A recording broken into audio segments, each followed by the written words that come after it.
materi dengan judul Teknik Penulisan dan Sitansi Kritik Sastra. Perkenalkan, saya Alisa Beja dengan nomor NIM 208-25074. Saya Afi Amna dengan NIM 208-25073.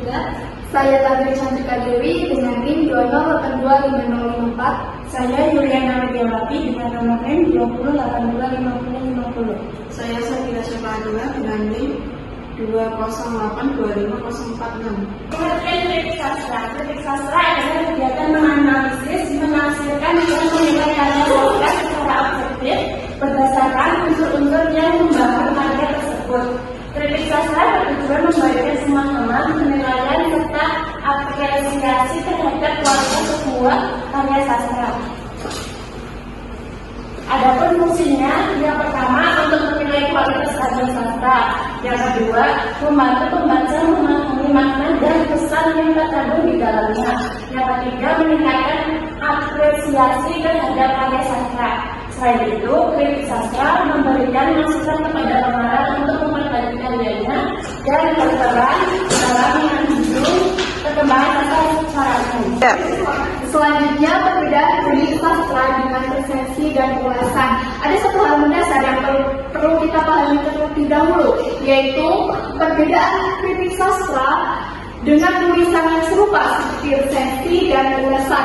Meskipun sekilas terdengar mirip karena sama-sama membahas sebuah karya, resensi, ulasan, dan kritik sastra memiliki perbedaan mendasar pada tujuan, kedalaman analisis, serta target pembacanya.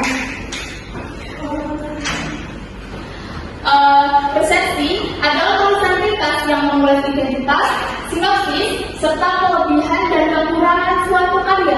Tujuannya adalah memberikan gambaran umum dan penilaian kelayakan agar calon pembaca atau penonton mendapat pertimbangan sebelum menikmati karya tersebut. Lalu, ulasan atau review merupakan opini dan pesan pribadi yang ditulis secara santai setelah seseorang menikmati sebuah karya. Fokusnya bersifat subjektif untuk berbagi pengalaman atau perasaan, serta seringkali disertai dengan memberikan rating atau bintang di media sosial.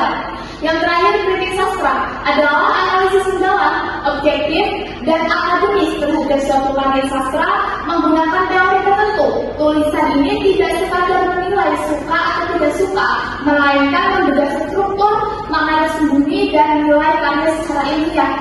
Jadi secara sederhana, resensi itu bertujuan untuk menginformasikan, ulasan itu untuk berbagi pengalaman pribadi, sedangkan kritik sastra itu bertujuan untuk menganalisis dan memaknai karya secara akademis. Setelah kita memahami perbedaan dari kritik sastra dengan sebuah resensi dan ulasan, kita memasuki pembahasan struktur penulisan kritik sastra. Nah, sebuah kritik sastra yang baik tentunya memiliki struktur yang logis dan dapat dipertanggungjawabkan. Yang pertama ada identitas karya. Di dalam identitas karya sendiri itu memuat judul karya, nama pengarang, tanggal terbit, dan informasi lain yang berkaitan dengan karya. Yang kedua, pendahuluan.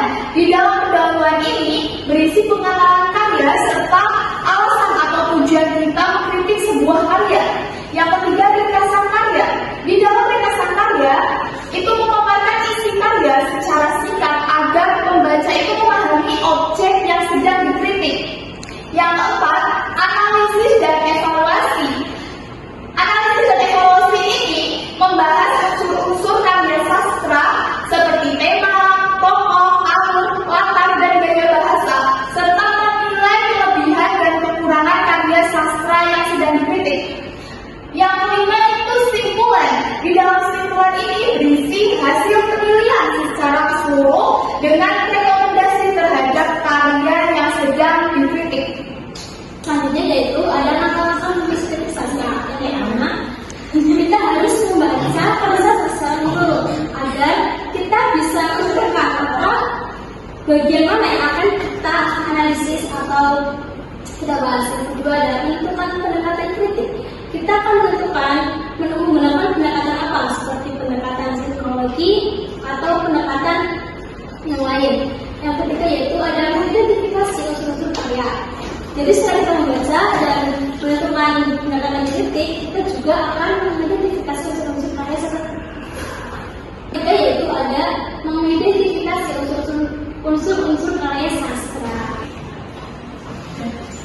Selanjutnya ada sitasi. Sitasi. Selanjutnya ada pengertian sitasi adalah cara penulis memberikan pengakuan terhadap sumber informasi, gagasan, teori, data, maupun kutipan yang digunakan dalam suatu karya tulis. Sitasi dilakukan dengan mencantumkan identitas sumber secara jelas di dalam teks dan dilengkapi dengan daftar pustaka pada bagian akhir tulisan. Kemudian ada beberapa fungsi dari sitasi sendiri. Satu, menghargai karya tulis penulis lain, kemudian menghindari plagiarisme, memperkuat argumen dan analisis dari tulisan, kemudian menunjukkan kualitas akademik penulis, memudahkan pembaca menemukan sumber rujukan yang digunakan. Kemudian ada membuktikan bahwa informasi yang digunakan berasal dari sumber yang dapat dipercaya. Selanjutnya ada jenis sitasi, yaitu yang pertama ada sitasi langsung. Yaitu karya sastra adalah institusi sosial yang menggunakan medium bahasa menurut Webb dan Warren 2018 halaman 109. Lalu yang kedua ada sitasi tidak langsung, yaitu menurut Webb dan Warren 2016 karya sastra tidak dapat dipisahkan dari kehidupan sosial karena bahasa yang digunakan merupakan bagian dari masyarakat. Nah, yang selanjutnya ada teknik sitasi dalam kritik sastra. Jadi yang pertama ada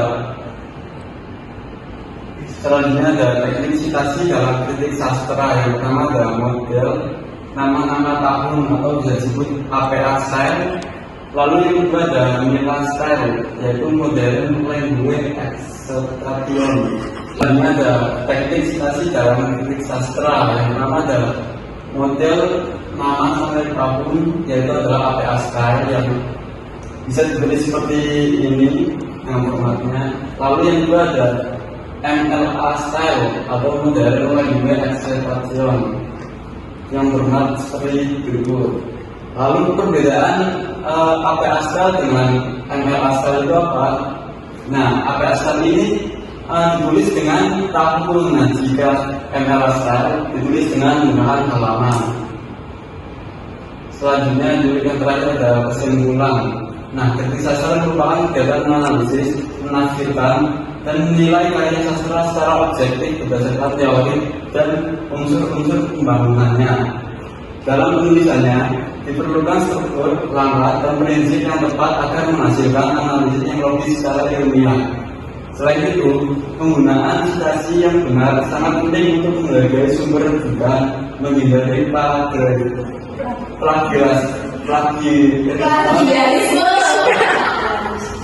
Nah, dalam penulisannya diperlukan struktur, langkah, dan prinsip yang tepat agar menghasilkan analisis yang logis serta ilmiah. Selain itu, penggunaan sitasi yang benar sangat penting untuk menghargai sumber rujukan, menghindari plagiarisme, dan meningkatkan kredibilitas karya tulis akademik. Ini segitu saja yang materi yang dapat kami sampaikan. Mohon maaf jika ada salah kata maupun tutur kata. Sekian presentasi dari kelompok kami. Assalamualaikum warahmatullahi wabarakatuh. Meanwhile, Sanksi kritik sastra.